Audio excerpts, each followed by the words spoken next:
Hello, everyone.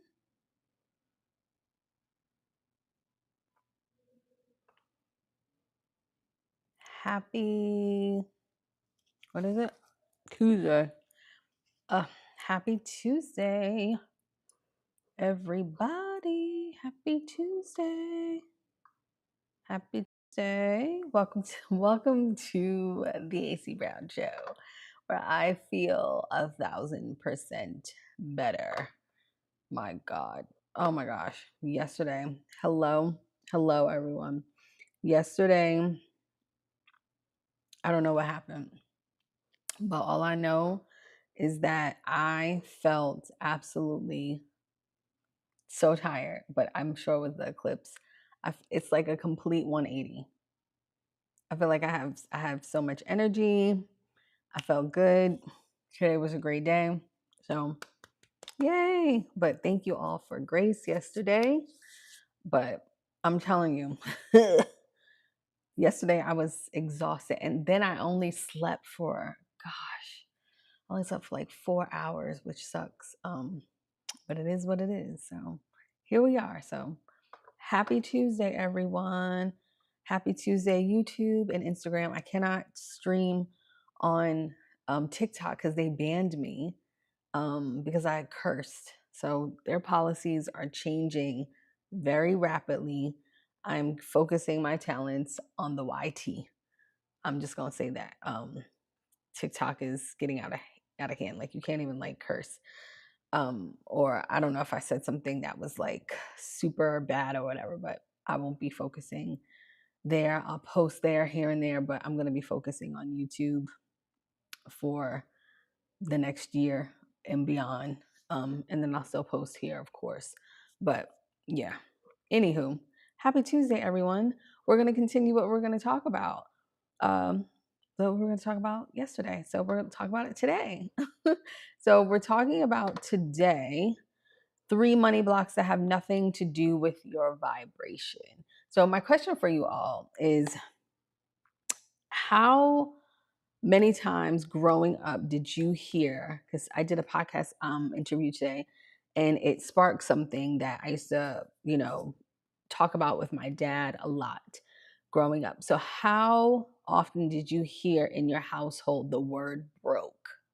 Put it in the comments. How often did you hear the word broke? In like, we're broke, blah, blah, blah, somebody else is broke or whatever. Put it in the comments how often you heard that. I'm curious to know how often you heard that growing up.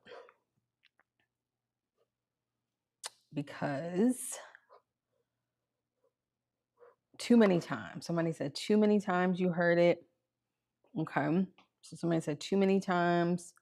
I heard it weekly. Okay. So weekly, too many times. Many people hear that. So my dad used to tell me, he didn't use the word broke either, but he would tell me poor is eternal, or no, yeah, poor is eternal, broke is temporary. Or something, he'd say something like that, like, or yeah, poor is eternal, broke is temporary. But he never used the word broke. I didn't start really hearing the word broke, honestly, until my parents got divorced, until they separated. That's when I started hearing it, and it was from my mom. But I've never heard my dad really say that ever. And so that kind of, I always say I have two, like, wealth consciousness, like before we were broke and after. Like that's how I like kind of put it into perspective. Because growing up, it wasn't like that. And then when my parents separated, we experienced brokenness, as I would like to say, or my wealth consciousness or vibrations and money and things like that turned a little, it was like a little interesting. But anyway, so when we're thinking about hearing the word broke, we're going to talk about 3 money blocks that have nothing to do with your vibration. So the spiritual money myth in the spiritual community, they have sort of convinced everyone that money energy is, if you just raise your vibration enough, then money will flow to you. And that is not true. It's not necessarily about vibration, but they kind of miss basic like financial literacy. Like money is not energy and it is energy. And we talked about this last week. Money is a tool, money needs a job. And just like any tool, you have to learn how to use it properly. There's no actual proper way. But money doesn't have any feelings, it doesn't have any emotions, it doesn't, it's not biased, it doesn't have a lot of these things that we put on it, right? And so when we think about money blocks, some of the common money blocks that I see in the work that I do is, of course, either undercharging or not asking for your salary, the proper salary, or not even knowing. There's a lot of, and I learned this when I was in corporate America, and there's a lot of gatekeeping around salaries. That's why you have to get to know people at your job so you can see how much money people are making. Because I never forget this. This is probably one of my second to last corporate jobs. I worked in a department and we all had the same, it was only 3 of us in the department. We all had the same job title, same description. And there was a lazy white man who did the same job that I did. He wound up getting fired because he didn't do anything. Like, he used to come to work and put his feet up on the desk, literally. And we found out, me and my other coworker, who was a Nigerian man, we found out he was making $15,000 more than what we were making. And we all had the same job and the same job title. And I never forget, we were pissed. We were so pissed because he never did anything. When we found out how much he made, we looked at each other and we were like, yo, are you serious? Like, we were so pissed off. And I just remember that moment. Like I said, this was my second to last corporate job. And I remember that moment and I was just so angry because I did all the right things and I was trying to do all the right stuff. And here he was just lollygagging all day, coming in late, leaving early. It was a mess. And when I found out that he made more money than me, I was just so angry, so angry. And so when we think about spiritually undercharging, and we always hear charge your worth, blah, blah, blah, this, that, and other, yada, yada. I don't necessarily believe in that motto either. I believe that you have to charge what feels good and easy to you. And that also is something that you have to like build into and like grow into. And so here's the thing behind it. Like, when we're undercharging, whether we're entrepreneurs or whether you're undercharging, you work in corporate America and you're not getting the right salary, it comes from a specific place, right? Especially corporate America. I know that there have been positions, not just me, but other people who we were just like happy to have a job or happy to have that position, and not knowing that other people were making higher salaries than we were, and we did the same job. So a lot of that comes from worthiness, though. So worthiness wounds are something that is a block that have nothing to do with your vibration. So where does the worthiness wound come from? It comes from family money shame. So either growing up hearing that wanting money is greedy, or if you heard your parents talk badly about people with money. Religious programming can make you have worthiness wounds. Like, you get absorbed in beliefs that are spiritual people shouldn't have money, or whatever the case may be. Someone put in the comments, that recently happened to me. A coworker was getting paid more than me. She was lazy and I've been there for 10 years. And she just got recently fired for writing. Yeah, it happens a lot. You'd be surprised. That's why there has to be like financial transparency, especially in the corporate space. I learned that later on to find out like how much money people were making, but I don't have that problem no more. But because well, I'm not in corporate America, I work for myself. Another thing that where that worthiness wound comes from is codependency. So you learn that your value is comes from giving and not receiving, or there's been a lot of scarcity modeling, hearing broke, or we don't have enough money, or we can't afford that, or you watch other people struggle and you thought that that was normal. Or the comparison trap. You see what other people are making and you think, well, I'm not there yet. And then you find out that you're there, you should be there, right? And so what does that worthiness wound like actually create? It creates you not being appreciated and valued in your work, and especially in the workplace. That's my belief. You have resentment towards your job, towards your career, towards the things that you've achieved, especially when it comes to education. You have resentment against your education if you have a worthiness wound and you're not getting paid what you deserve or what you desire. You also get exhaustion from having to work with in certain environments, in certain places and spaces, and your needs are still not met, which we know that there's a huge, huge, huge problem that we have now where people are not making livable wages. And that has nothing to do with your vibration. You know what I mean? Those are just regular blocks that society puts on us.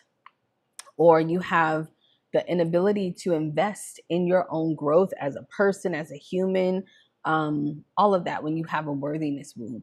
And you also attract people who extract from you when you have a worthiness wound. So I always like to say, and I've learned this from so many spiritual teachers and just from my own spiritual training and stuff, money and love are hand in hand. It's the same thing. They are not separate. So the way you love is the way you handle money and vice versa. It's the same thing. Okay. So what is the solution for your worthiness wound? So the solution for your worthiness wound, it is really about you asking for what you want, you speaking up about what you need, about what you desire, you setting boundaries, you knowing your numbers, and you knowing that you deserve to be taken care of for the work that you do. Now, another money block that has nothing to do with your vibration is magical thinking about money. So, in the manifestation community, there's a lot of magical thinking that money will appear without systems. And I talked about this last week. Money needs a job. Money is not prejudice, it's not racist, it doesn't have any like emotional attachments. That's why when people always ask, well, how come people who are scammers, how come they make money and blah, blah, blah? Because they gave money a job. That's all it is. Money wants to go where it's going to be useful and it has a clear definition of what's going to happen to it. That's why scammers make a lot of money. That's why certain people look like they are robbing the system because they're doing unethical practices and things. Money doesn't care about that. Money wants a system. Money needs a job.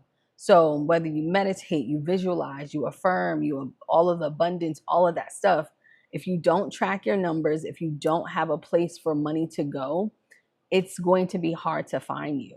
So that's why it's important for you to budget, regardless of what you make, for you to have things, writing down the things that you want. There's an exercise in Louise Hay's book. Hold on. I'm about to tell you what the name of the book is. And this is an old exercise. Not Louise Hay. Abraham Hicks. Hold on. Abraham Hicks. The name of the Ask and It Is Given. Okay. Is it Ask and It Is Given? Is that the one? I think that's the other, because that's their oldest one. I think so.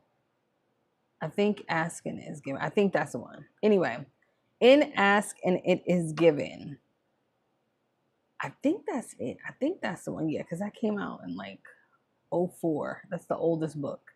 Anyway, in Ask and It Is Given, there's this exercise that this is where I first found this exercise, and it changed my life forever.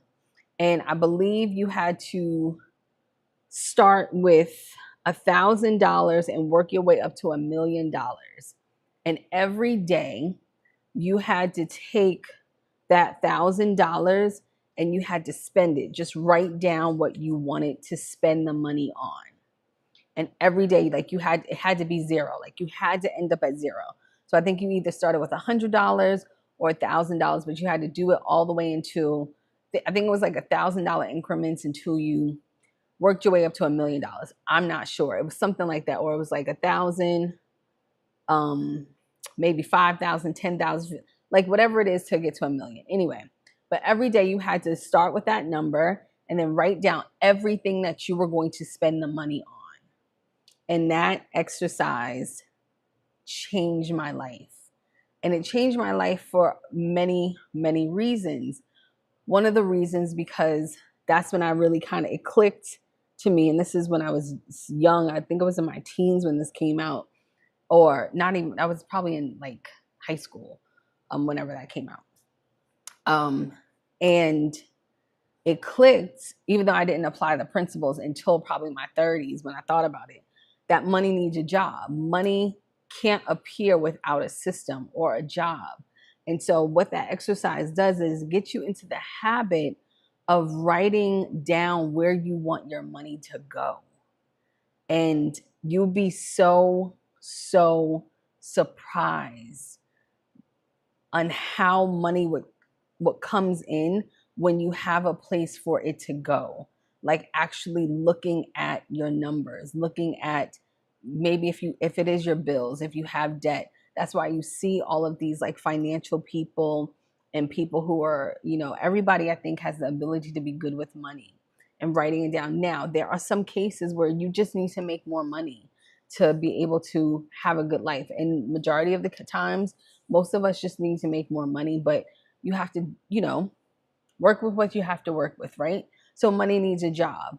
So some people have a lot of spiritual bypassing kind of practices that, having a budget is going to be like low vibrational, or tracking your money is going to block the flow, or what other stuff have I heard?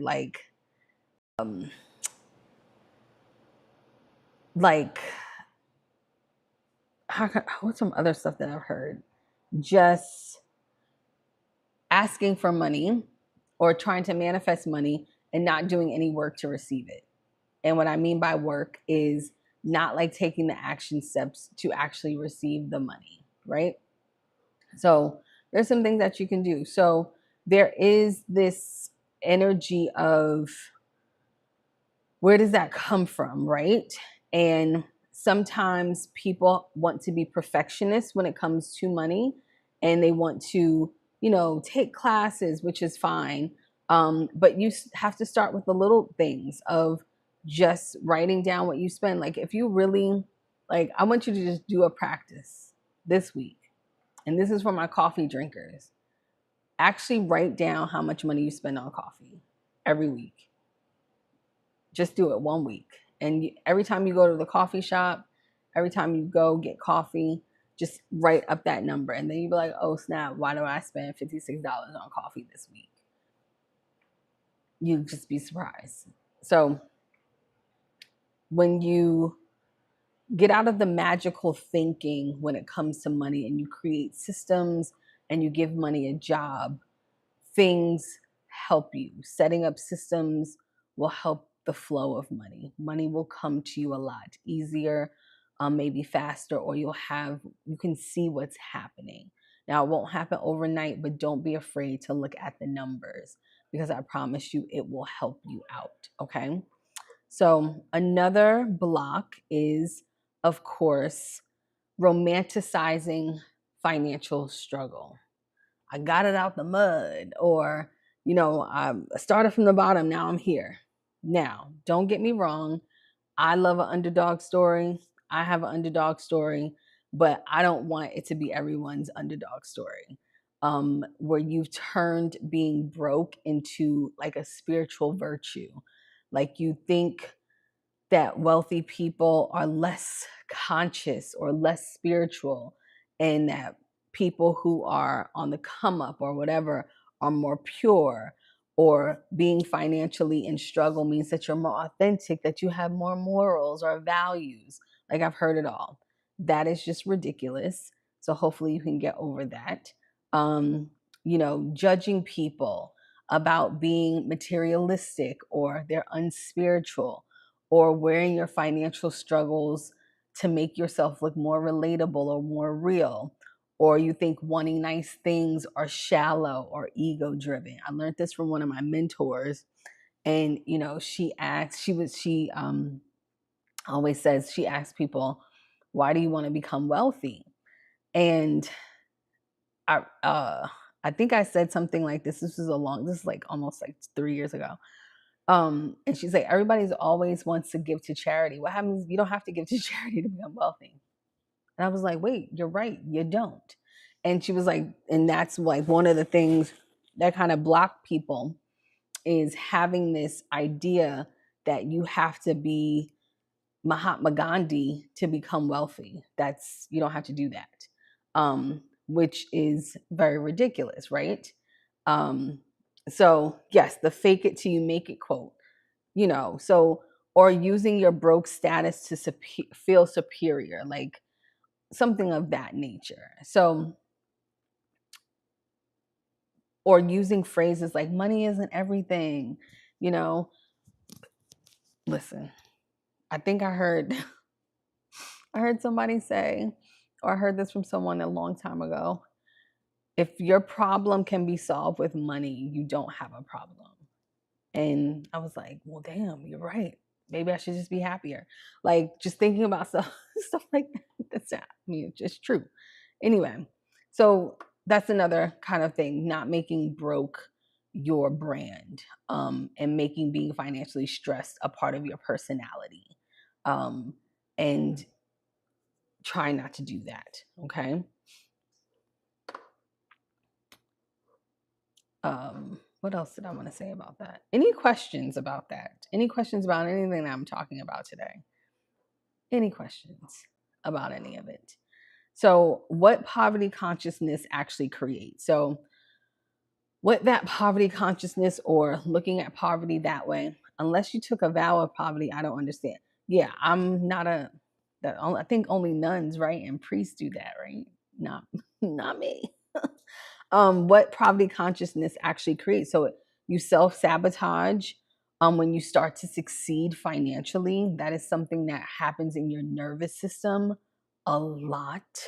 You have the inability to hold money when it does come to you, like you want to spend it really quickly. You have resentment towards people who have what you claim you do not want when it comes to money and wealth. Or the constant stress about money affects your life and your relationships. And you have the inability to fully serve others because you're always worried about your own survival, which people are doing now, but you also can change your perspective, right? So I've been tracking my spending for the last month. It's very listen, when you get a budget and you stick to it, you'll be like, oh wow, I really was out here blowing money like I was, selling something. Like really. Like I've just in coffee alone. Listen, I'm gonna, because I redid my budget. I spent $480 last month on food. This is going out, this is coffee, this is me buying groceries and like, oh, I don't feel like cooking. It's just me. And half of the food I didn't even eat. Some of the stuff I had to like, and this is bad. This is very, and some of the stuff like fruit or it's like vegetables. If it's not, that's why I buy frozen vegetables a lot. Or I'm like, oh, I don't feel like eating out tonight. I mean, cooking. I'll just go out to eat. I live in a neighborhood where there's amazing restaurants. That's bad. I was like embarrassed when I did like my numbers. I was like, that is terrible. Like I could have put that towards like, I don't just some debt. I could have put it towards, I don't know, I could have brought some new bras. I don't know. But budgeting is good. Um, budget is permission to spend. Yes, survival is an identity. This hits me like a ton of bricks at the top of the year. How language matters when it revolves around money and abundance. That is, yes, true, Shauna. You are correct. Listen, I say I can't possibly, right? I look at my budget, I'm like, I can't possibly be this hungry. And I lost like 5 pounds. So I'm like, well, at least I'm eating good because I'm working out and I'm doing the right thing. But that's a lot. That's a lot on freaking food. But anyway, so tally up your money. Tally up money. So, how to heal your relationship with money and success. Get honest about how being broke or having these mindsets about money serve you, because it's doing something for you. Anything that we keep doing over and over without change is feeding us and fueling us. So it's doing something. So what do you get from being financially stressed? Do you get sympathy? Is that part of your identity? Do you get community? Like, what are you getting from that? Like, how does struggling or not looking at your numbers or telling yourself all of these financial things keep you staying small and staying safe in your box and not stretching yourself? What would you have to face if, and here's a big thing, this is going to be a hard pill to swallow. Many times, especially in the work that I do, because I work majority with women, a lot of women don't want the responsibility for taking their lives into their own hands. And I said this today on a podcast, and I think I said this, no, I think I did a podcast yesterday. A lot of women, you want someone to rescue you. And the moment you get out of that, the more financially stable and the more you can achieve on your own. But there's something with women, not all, where the idea of being financially rescued keeps you small and keeps you safe. And a question that you should ask yourself is, what would you really have to face if money wasn't a problem anymore? Like, if you didn't have any money worries, what would you have to deal with? So that is something that was really big. Like, I work with a lot of women, and they're all talented, they're all smart. And this is not in particular about anyone. This is just what I've seen over the last decade. Many women have this very amazing fantasy of someone financially rescuing them. So we put a cap on our earning potential, because we think we can't have both, that we can't have all of our financial goals and dreams and career things met and have relationship, whether you date men or whether you date women. There's something about it not going together that hasn't clicked yet for us. Hopefully it will. Hopefully I do the best in teaching people how to do that. You can have both, but I think if women get out of this, someone's coming to rescue me, many women wouldn't have the financial issues and the problems, or not looking at your money and reaching your financial goals. To be honest with you, that's just what I've seen in the work that I've done. That's just the energy. So somebody said another perspective is that labor that goes into food prep, mental load of prepping meals. We deserve to be nourished. Listen, you are right. I deserve to be nourished without stressed out trying to meal prep. I do. Someone said guilty, that part, nothing at all, at least nothing would slow me down. Yes. So I asked the question, what would you have to face if money wasn't the problem anymore? So that's another thing. Examine your money prejudices. Watch what you say about people with money or people who you feel are materialistic. Like, notice when you judge people for having money. Question your beliefs, like money changes people, or rich people are so greedy and blah, blah, blah. Question that. Even though that might be the reality, especially right now about billionaires, stay out of it. That's none of your business. That's none of your business. I don't mind billionaires' pockets. I'm not a billionaire. I can't tell them, oh, if I was this, I'm worried about. That's none of my business. It's none of my business. It's not right. It's wrong. Should they do something? None of my business. It's none of my business. I can't bog myself down with thinking about what a billionaire is doing with his money. Because it doesn't matter. I still have to worry about the effects of it. So I have to focus on my reality. That's just me. Consider that,